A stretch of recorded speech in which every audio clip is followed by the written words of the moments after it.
Hello guys, welcome back to Dark Angels Intuitions. Another reading, another love reading. So another spread. Let's see kaninong maka-resonate itong reading na to. So this is a general love reading for everyone na maka-resonate ng reading na to. So I am reading upright cards. Okay, so pero kung nahuhulog siya ng reverse, so kino-consider ko na siya ng reverse ko siya babasahin, pero always to be upright. Anyway, so welcome to my channel. Sa mga new subscribers, thank you for subscribing my channel. And sa mga laging nandito, nag-aabang, naglo-comment, nagla-like, nag-share, thank you so much for always supporting me, for always being here. I really do appreciate that. Okay, and sa mga bago pa lang at hindi pa nakapag-subscribe at nanonood ng video na to, I hope you like what I'm doing here. And if you do, please don't forget to subscribe my channel and tap that notification bell and get notified. So let's start. This is another love reading. Kung sino maka-resonate nito. Okay, this is a Celtic Cross love spread. So let's start.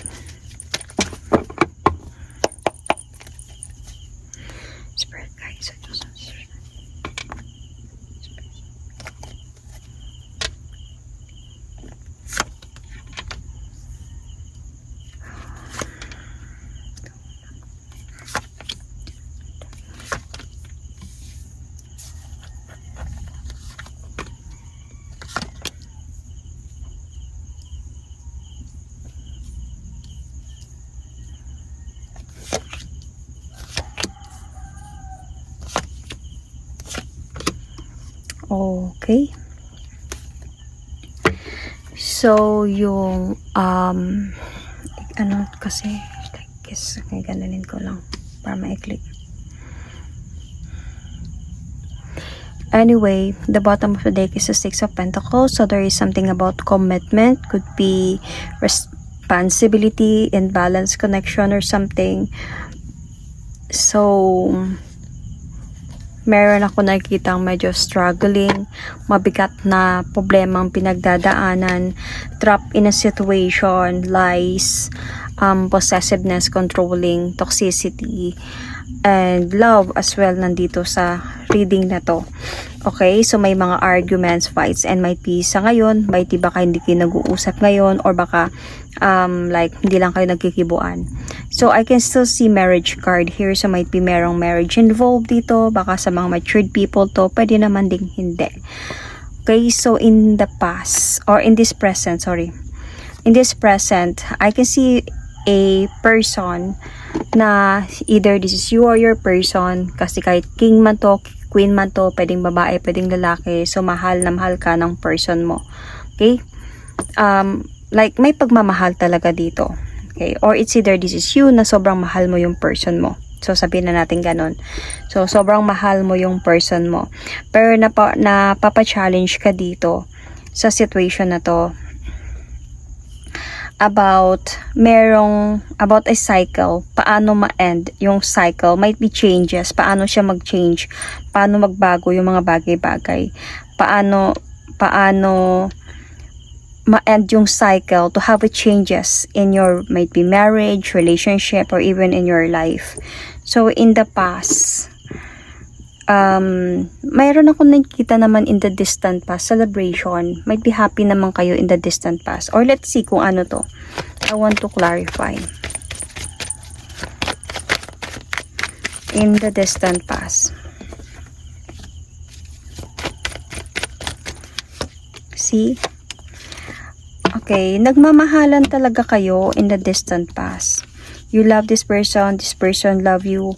Either noon pa in the distant past, may plano na talaga kayo magpakasal, meron na talaga ditong like pwedeng engagement, meron na dito like this person already offers you a victory, goes together, marriage, pero I think nagkaroon kayo ng hindi pagkakaunawaan nitong person na to in the distant past, like dahan-dahan na hindi pagkakaunawaan until sa point na dumating sa point na naging cold yung situation ninyo. So feeling ko kasi dito one of you, I think this is you, okay, pero pwede itong vice versa, okay, na sobrang nakafocus sa relationship and dahil sa sobrang pagmamahal until sa point na hindi, feeling ko yung freedom dito ang hawakan mo ng person na to. So meron talagang magandang pagmamahalan dito, pero parang dahan-dahan na control, dahan-dahan na hawakan yung freedom, dahan-dahan na parang hindi na-appreciate dahil parang dahan-dahan feeling na nasasakal. So, unexpectedly, naging cold yung connection ninyo. And lagi na kayo nag-aaway, nagtatampuhan, dahil might be either, wala naman ako nakitang clarity, either you are thinking that this person is like betraying you, lying to you. So, may mga sikretong ginagawa. Might be you are gathering information, may mga nalalaman ka, or may mga nararamdaman ka. Dahil sa sobrang pagmamahal mo dito sa taong ito, biglang nagkaroon ng pagbabago yung connection ninyo. Dahil siguro nakaramdam na siya na parang naiipit na siya sa sitwasyon or something. So, in the recent past, lumalabo na siguro yung connection ninyong dalawa or yung relationship ninyo.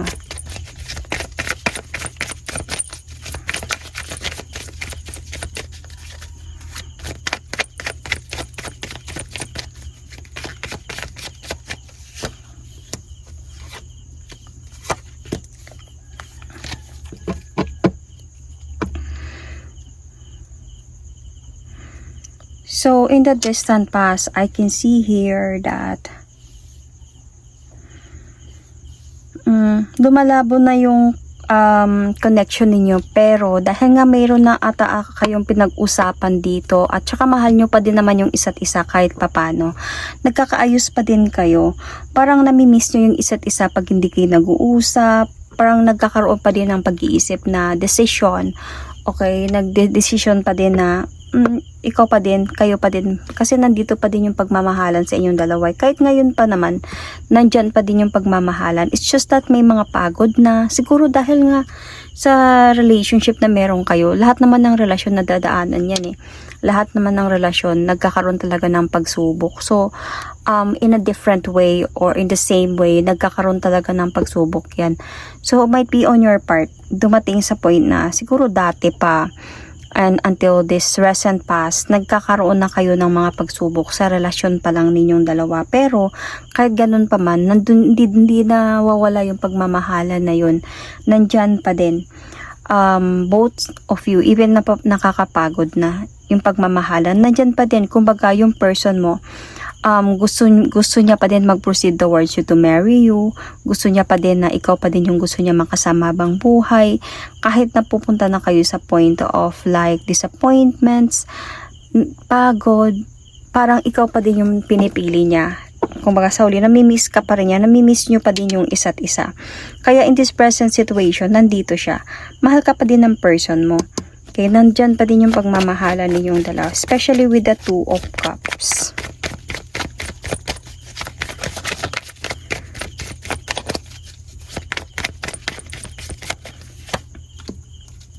See? So, see? Andyan pa din talaga yung pagmamahalan. Andyan pa. Siguro napapa-challenge lang kayo at this present situation. Dahil sa might be yung person mo, medyo nagiging ano siya, easy-go-lucky, medyo nagiging ano siya, parang nakakaramdam ka ng lack of effort, nakakaramdam ka na pag wala ka, medyo masyado niyang gusto ng freedom sa buhay niya, masyado siyang pupunta everywhere. Minsan nakakalimutan niya na nandyan yung relasyon ninyo, not na same before, may pagbabago na, pero nandyan pa din naman yung pagmamahal, nandyan pa yung commitment, hindi nawala yun. It's just that siguro dahil sa matagal na kayo, masyado na siyang sanay sa'yo, sanay na siya sa relationship ninyo, kaya parang napapano siya sa barkada, okay, sa social media, something like that. So, ito yung challenge ngayon. Yung changes, paano magkaroon ng pagbabago. Paano ma-end itong cycle na tong problem ninyo to have it changes in your relationship, your commitment na meron kayong dalawa. Kasi nandito pa yung pagmamahalan eh. Nagmamahal pa kayo. Even nakakapagod na. Even sometimes gusto mo na kang gumive up eh. Kasi minsan hindi mo na nararamdaman yung effort. Minsan you just really want to heal from this. Kasi andun na sa point na parang feeling mo hindi niya na na-pursue yung plano niya para sa'yo, yung mga goals niyo sa isa't isa. Medyo sometimes naiipit ka na sa sitwasyon, hindi ka na sure kung itong person na to magpupursige pa ba sa'yo, mahal ka pa ba nito, sa dami niya ng pinagdaanan na dalawa. Pero hindi nawala yung pagmamahal mo. Pero minsan napapatanong ka na, papakasalan ba talaga ako nito gaya ng sinabi niya, gaya ng pangako niya? Kasi medyo nagkakaroon talaga ng pagpapago. Pero honestly, deep inside sa person na to is like, nandyan pa din yung pagmamahal niya. Gaya ng sayo, nandyan pa din yung pagmamahal ninyo. Sino sa mga pagsubok na pinagdadaanan ninyo ngayon, sa mga, sasabihin na natin, sa mga influence, mga friends, okay, sa social media, nagkakaroon ng mga pagbabago. So, let's see more. So anyway, I can see here Capricorn, I can see Cancer, Scorpio, Pisces, Aries, Sagittarius, Leo, fire signs, Libra, Gemini, Aquarius, Sun, Moon, Rising, Venus, Aquarius sign is here, Taurus sign, Libra, or Gemini, Virgo.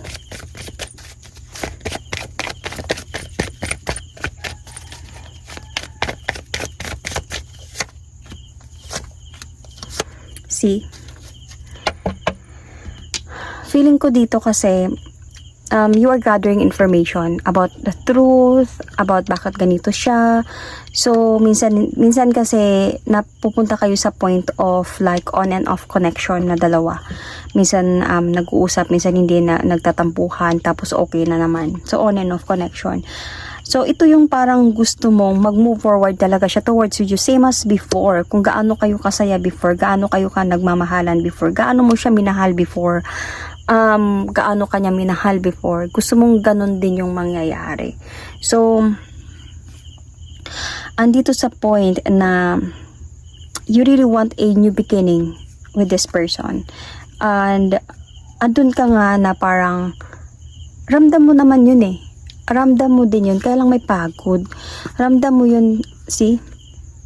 Alam mo yun, ramdam mo yun na mahal ka naman niya. It's just that, napapawonder ka lang, bakit hindi niya pa natutupad yung pangako niya na pakasalan ako, bakit hindi siya nagpo-focus into having a family with me, parang naging pabaya siya, naging masyado siya mabarkada or something like that. So napapatanong ka minsan, kaya napapawonder ka, may iba ba, may something ba, or may third party ba, or something like that. Kasi sometimes pag nakokontrol mo siya ng ganun, nag-aaway kayo. So, kaya gusto mo ng changes from this person. So, yung best outcome dito, let's see, clarity. So, kailangan talaga na magkaroon ng clarity sa connection na to. I think kailangan mag-usap talaga kayo dito. See? Communication. So, wag pabayaan na sadya na lang na maging cold yung connection ninyo. At nandun ka na lang sa point na magwa-wonder ka na lang or mag-gather ka na information. Pwede kang mag-gather na information alone to find the truth, okay? Sa mga nararamdaman mo, sa mga intuitions mo, pero kailangan mo pa din siyang kausapin somehow in a good manner. Hindi sa pag-aaway, hindi sa sigawan or something. Kailangan nyo magkaroon ng communication kasi sometimes on and off kayo eh. Nandyan pa naman yung pagmamahalan. It's just that siguro naging cold lang yung communication ninyo. To find the clarity, minsan kailangan mo din siya kausapin. See, kailangan mo maging practical. Na matagal na kayo, ang dami nyo ng pinagdaanan. Honestly, wala ko nakikita dito ng third party. Ang nakikita ko lang dito na meron kang pakiramdam na may third party. May pakiramdam ka na may other. May iba siyang kinagigiliwan. Okay, pwedeng barkada, pwedeng lulong siya sa anything, or babae or lalaki. Okay, either way. So, kailangan kausapin talaga siya to know the clarity. Kausapin mo siya ng maayos para magkaroon kayo ng balance connection. Kasi ikaw mismo naiipit ka na eh. Hindi mo na-appreciate yung sitwasyon ninyo and yung feeling mo may mga tinatago na siya sa'yo. So, paano hindi mo malalaman mo yun kung hindi mo siya kakausapin? Hindi niya marirealize yun kung hindi niya malalaman sa'yo na nagwa-wonder ka na pala, na meron ka na palang naiisip na bagay. Malay mo, kaysa dami ninyong pinagdaanan, malay mo magsasabi siya sa'yo. Though, okay pa din yun that you are gathering information, gathering the truth. You are working alone to know the truth, as well as kausapin mo din siya para mapapa-wonder din siya na ay ano na pala siya, parang napapansin niya na pala yung sitwasyon na hindi na pala tama. Kaysa sa hayaan mo lang na ganito yung situation ninyo, na magiging cold yung connection ninyo, na kumbaga mag-aaway kayo, hindi mo siya papansinin, hintayin mo siya na kausapin ka niya. Paano kung tatagal kayo nang hindi nag-uusap? Kasi may mga ano dito eh, nag-on and off talaga kayo. So, to know the clarity, you need to have a heart-to-heart conversation with this person. Ito yung best outcome sa connection na meron kayo para malaman mo yung clarity. Ano, may plano ka pa ba? Ano, continue pa ba tong marriage natin? Yung mga plano natin sa pagsasama natin dalawa, okay pa ba? Or baka wala na or something in a nice way naman. Kasi in the immediate future, may nakikita naman akong changes, may nakikita akong new beginning, may nakikita akong parang second chance pa sa connection na to. Meron pa ako nakitang good news, kumbaga may progress pa ako makita once na gawin mo to, once na i-clear mo sa kanya yung mga nararamdaman mo at i-clear mo sa kanya yung mga gusto mong malaman, yung mga na-observe mo sa connection na meron kayong dalawa. Kasi honestly, hindi nawala yung pagmamahalan dito.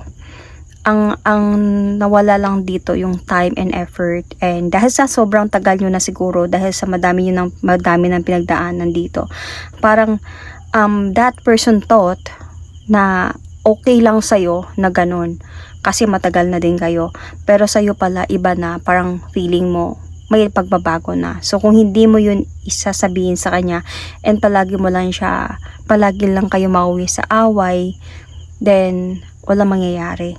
So if i-clear mo to sa kanya lahat, okay, magkaroon kayo ng heart-to-heart conversation, i-clear mo lahat sa kanya, ano yung mga plano niya, itutuloy niya for anything, meron pang hope na meron pang second chance na mangyayari sa relationship ninyo. Okay, so let's see. What is this factors that affecting the situation? Oh.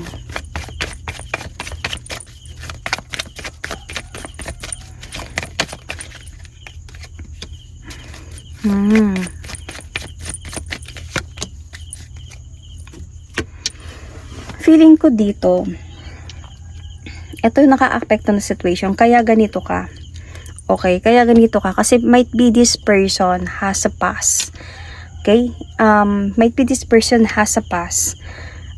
And then hiwalay na sila. Then kayo na, matagal na kayo. So iniisip mo dito, might be this person is still cheating on you, bumabalik sila sa past, or may communication pa sila with the past person.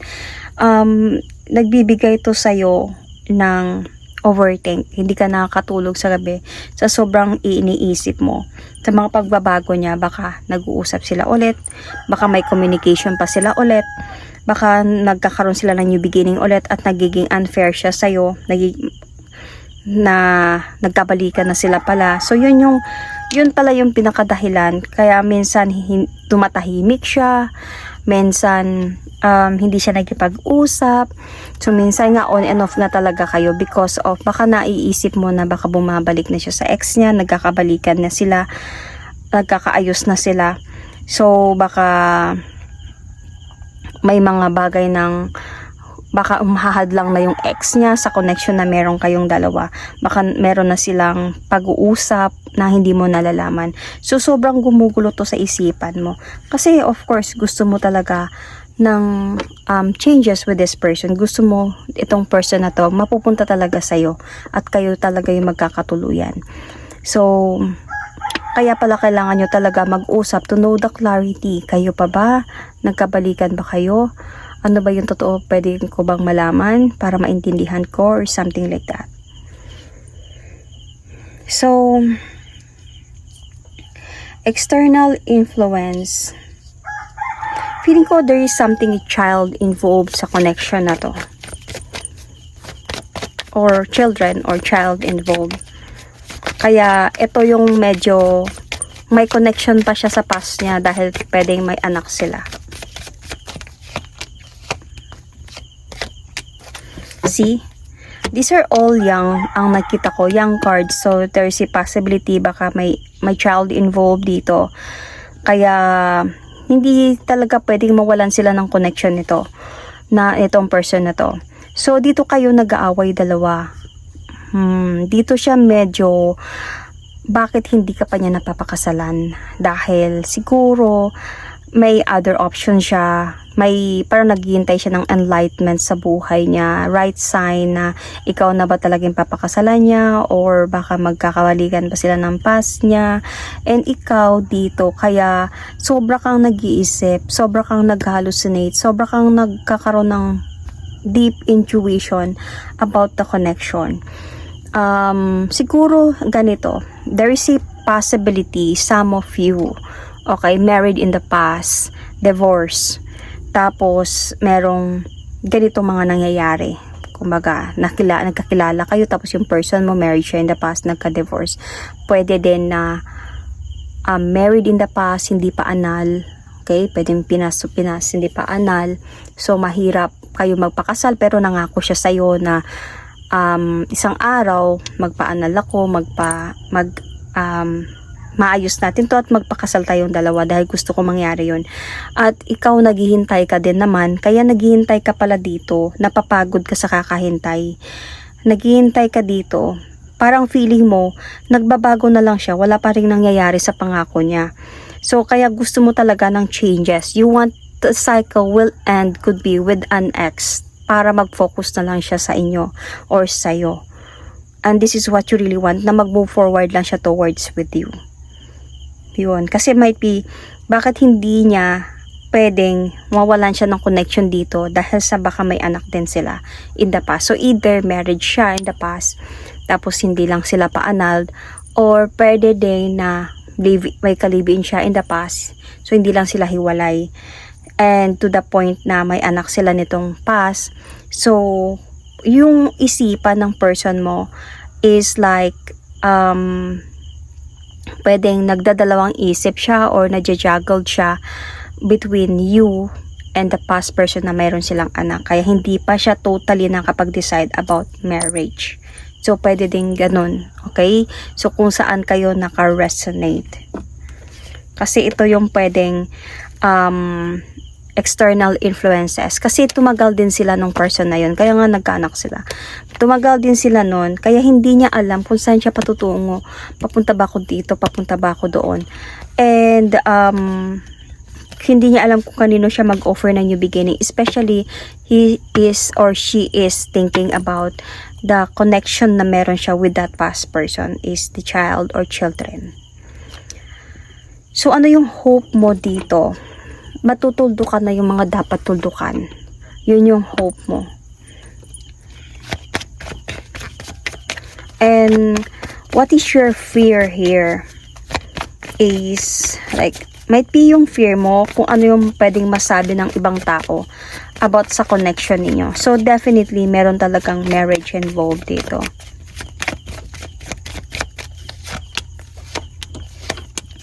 See, andun ka sa point na yung fear mo baka darating sa araw na madami na siyang tatago sa'yo, mag-aaway na kayo, magkakagulo kayo until sa point na maghihiwalay kayo dahil sa mga judgment. Okay, pwedeng judgment ng ibang tao, pwedeng kayo mismo nag-aaway kayo nagbibitawan kayo ng masasakit na salita hanggang sa mapapagod kayo sa away, hanggang one of you will give up. Yun yung fear mo. yung fear mo dito dahil sa you really want honestly to have a new beginning with this person, but you also felt like what if totoong binetray ka talaga niya, what if naabot kayo sa point na mabigat na yung connection ninyo, sobrang bigat na at hindi na carry na i-save pa. Yun yung fear mo dito. And what you are hoping is na matapos din dapat tapusin. Or sabihin natin na kung sakali man mangyari to, kaya mong dalhin to, kaya mong mag-move on. Kumbaga magiging practical ka to accept the fact na to talaga nangyayari. So you are hoping for that as well. So the final outcome here, honestly, this is a marriage card. So let's see.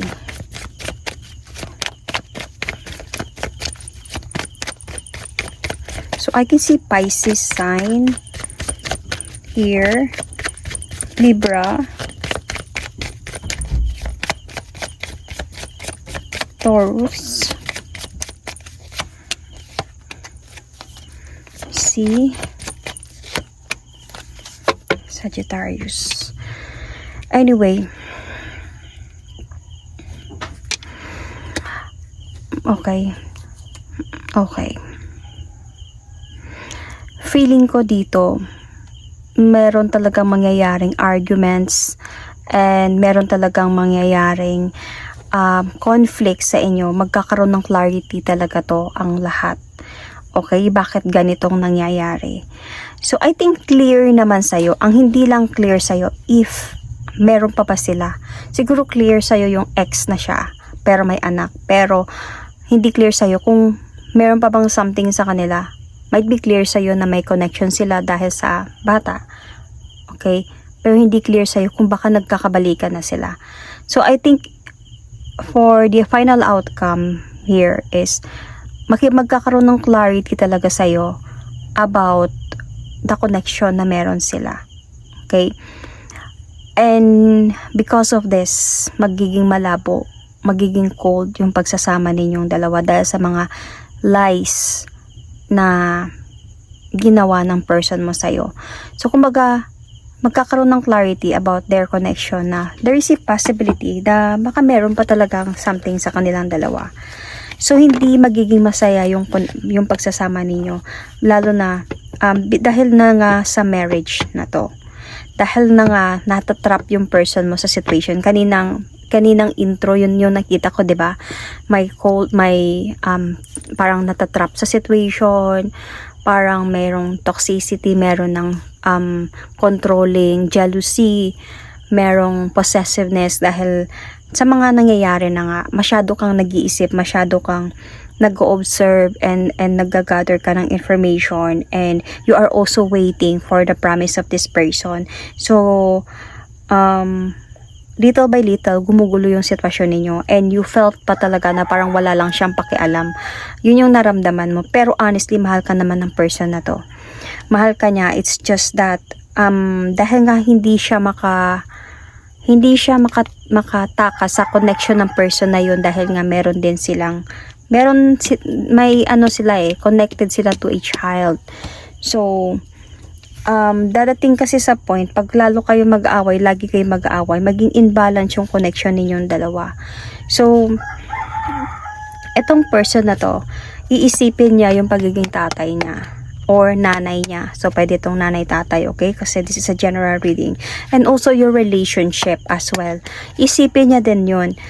And, little by little, pag hindi kayo magkakaayos, hindi niyo pag-usapan to ng maayos, dahan-dahan maging cold and empty yung connection ninyo at magkakaroon ng mga unsureness na. Okay? Kasi itong person na to, honestly, hindi niya tatakasan yung responsibility niya sa person na to. So, could be Capricorn, hindi niya tatakasan. Hanggang sa hindi mo na ma-appreciate yung relationship, hanggang sa hindi na kayo magiging masaya. And, kasi yung person na to, see? Hanggang sa, doon siya sa point na kahit sabihin natin na gusto man niya na mag-decide, okay, to choose you. So, paano yung mararamdaman ng anak niya dun sa isa. So, paano niya, ano yung mararamdaman nun? Na kung mag-focus na lang siya sa'yo. So, andun din siya sa point na nagmamahalan man kayong dalawa. Pero na parang through the connection na meron silang dalawa, yung pag-uusap sila ng sa kanila lang, doon siya medyo na anong gagawin ko? Dito sa isa, baka pinapakonsensya siya dito, isipin mo yung anak mo, isipin mo yung mawawalan siya ng tatay, isipin mo yung anong sasabihin ng mga tao sa anak, may judgment. So, dito siya, hindi niya alam kung papunta sa'yo, papunta dito. Until sa point na mapagod ka dito, hindi na magiging masaya yung connection. And makakaramdam ka ng betrayals talaga dito. To the point na there is a possibility yung ending niyo is a separation. Kasi magkakaroon kasi talaga na dito ng, kumbaga, juggledness. Okay? Magkakaroon ng juggledness. And isa pa, ang clarity on your side.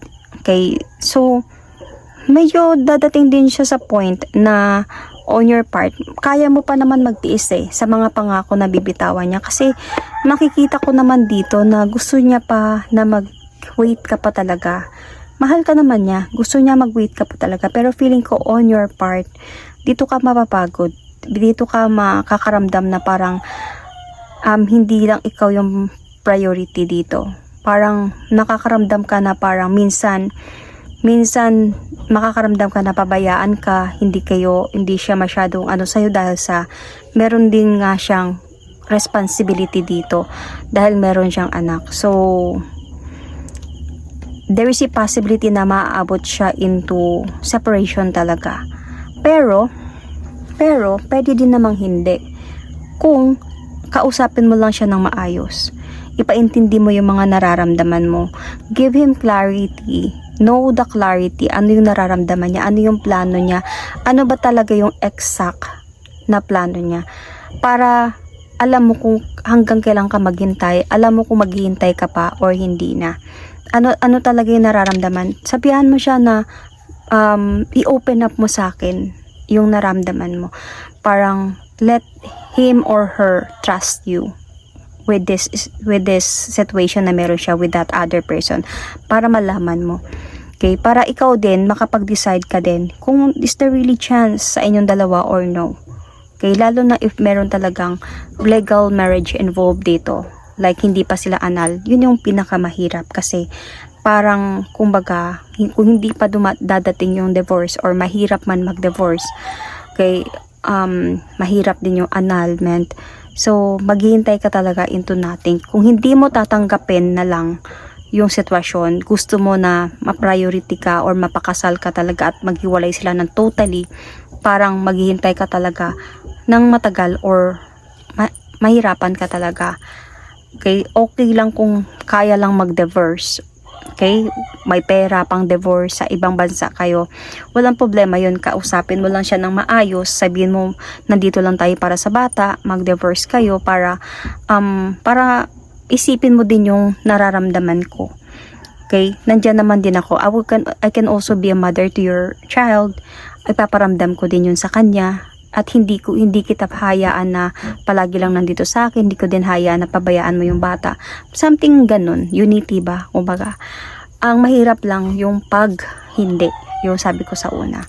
So, yun. Kaya, if hindi mo kaya maghintay, mahirap talaga. So, that is my reading for you. Thank you and God bless.